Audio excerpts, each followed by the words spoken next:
Kapilaji, Kamlamma, my sister-in-law, friends,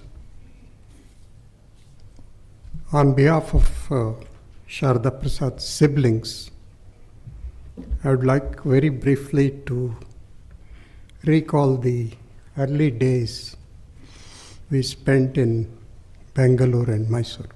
We have assembled here to celebrate Sharada Prasad's life and contributions. He has left a very deep impression on all those who came in contact with him. For us siblings particularly, his death is a very, very great loss. He was the eldest amongst us, but he never behaved like the boss. He gave us complete freedom. He loved us. He kept in touch with us. In fact, our family have been great patrons of the Indian Postal Service. We always write letters to each other in Kannada. But towards the end of his life, he said that benefit has been removed from me, he wrote in a letter to me. Tracing our ancestry is one of the things that everybody will be interested to know. We probably belong to a family in Hyderabad, Telugu-speaking Mulkanadu Brahmins who migrated to Karnataka, maybe 2 centuries ago or even earlier.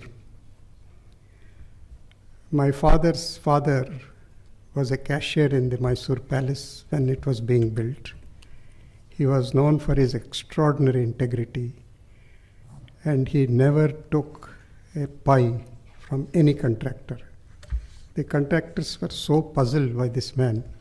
They said we could have built him a house, but he doesn't want anything.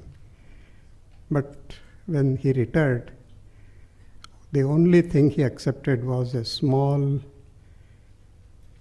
murti of Ganesha in a stone. I'm told there was another he prepared for my father, that is a rishi sitting and preaching. My mother's father, Vajapayam Venkat Subbaiah, was a geologist who resigned and joined Gokhale and served in the Servants of India Society in Madras. He is the first person to have started a hostel for scheduled caste students in this country. He used to receive 30 rupees a month. And it is my maternal grandfather who inspired in Shauri a spirit of nationalism, service. He was also a man of tremendous integrity, wit, humor, and knowledge. We are 8 children. In those days, no one objected if it rained heavily or had a large family. But that is now getting very, very limited. We had a great time together because we accepted Shauri, as we called him. I'm told the other day Mr. Arun Shauri said, I've lost my brother. So Shauri, as we called him, was the most respected member of our family. His way was not to order us around, but to only make a few suggestions now and then. And he taught us how to be unassuming, how to be deeply interested in learning things, and many other qualities that we have imbibed from him. In a way, I think he was a born leader, and that's how my mother brought him up. She was very fond of him. At the same time, none of us ever felt that he was being treated separately at all. Now, how did this happen? We don't know. At the age of 12, Sharada Prasad was selected as the president of the All Karnataka Children's Conference. He was the first president. He delivered a presidential address There is a picture outside if some of you would like to see young Sharada with Sir Mirza Ismail. And this activity was started by Srimati Kalyanamma. Very few people know her outside Karnataka. A great woman, writer, journalist, and she inspired women to come up, join educational activities and also write. One thing that I always admired in Sharada Prasad was his complete knowledge, but with great simplicity, he could explain the most difficult things to us. As a brother, he taught us songs. He made us do exercises in the morning and evening. What we call is the drill for every day. He was also a wonderful storyteller.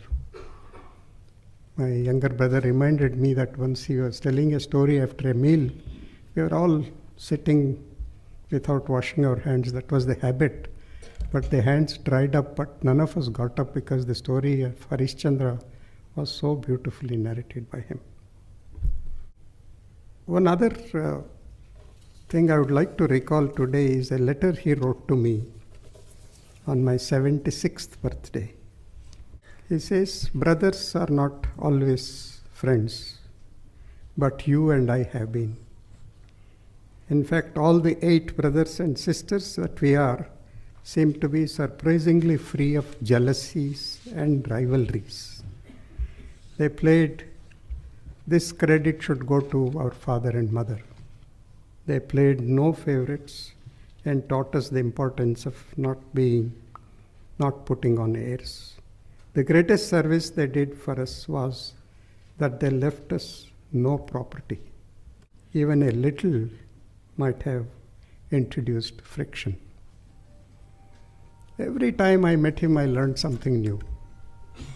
3 things in which we shared a lot of interest was music, cricket, and wildlife.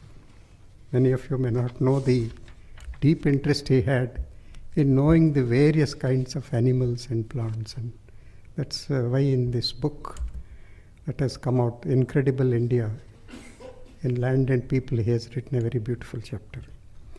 I could go on and on, but I'd like to stop here.